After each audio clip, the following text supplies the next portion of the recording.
what gets measured gets done. And so if you want collaborative people, you got to teach it and you got to measure it. If you want kids to be able to speak eloquently about their solutions to complex problems, you have to give them complex problems and you have to measure and assess how they're doing in solving complex problems.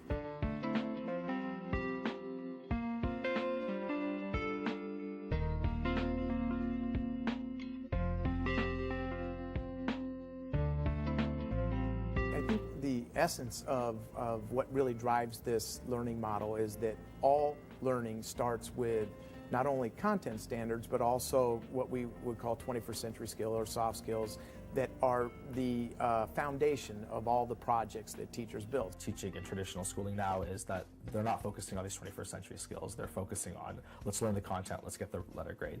And these students are going out into the real world and they can't problem solve. So if we're looking at a specific skill set like collaboration, like leadership, which is definitely a 21st century skill, it really starts on that first day.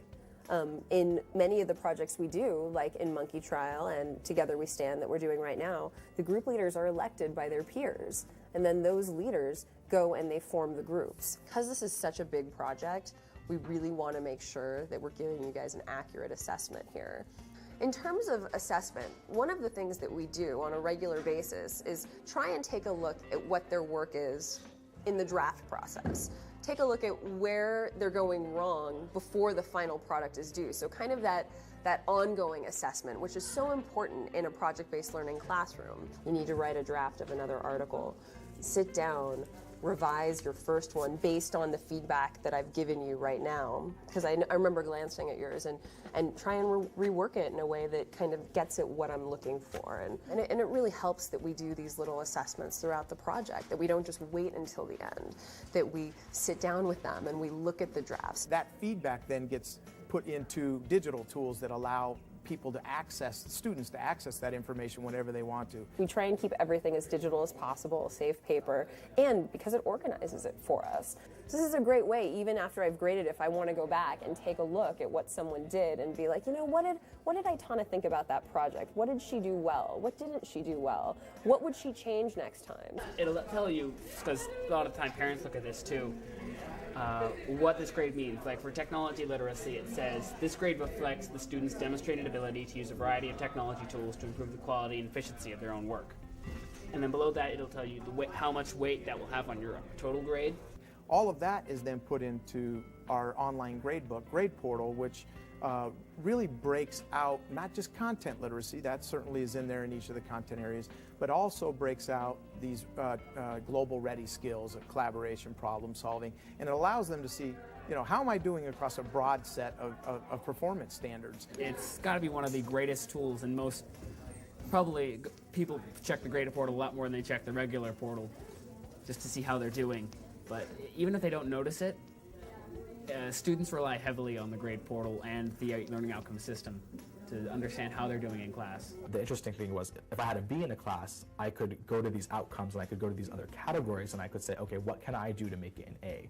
And I could say, oh look, you know, my critical thinking score is low. And I use that as an example because that wasn't always my best outcome in my grades. And I could say, okay, if I just increase my critical thinking score just a few more points, I could pull off that A.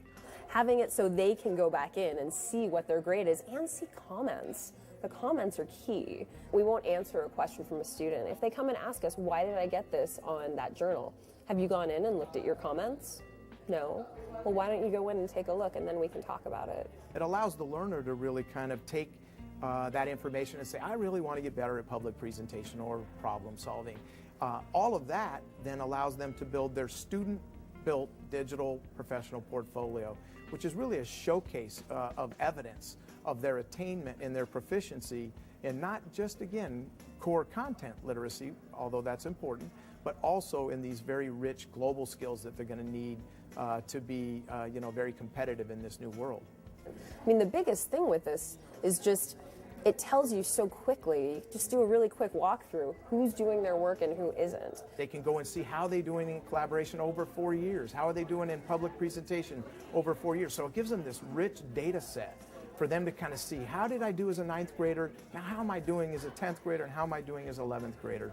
It really is a great way to see, like, look back, because you don't notice what you're doing as you're going through the project, but if you look back, retrospect really helps to see, how you took charge, or if you took too much, and how to make it so you don't do that next time. I'll walk into a freshman class, watch them do a project or a presentation, and they're standing up at the front of the class, and it looks like they're about to faint and fall over because they're so scared. I go into a junior class, and they're all over the place. They're walking around. They're engaging their audience, and they're just doing a fantastic job. And that's just a great example of how 4 years later you can develop the skill from what's almost nothing to this really amazing skill and these amazing abilities that not a lot of other people have. Everything about this school is trying to get kids not only learning experiences and not only feedback, but give them the real assets so that they can be globally ready and ready for anything as they move off into the world.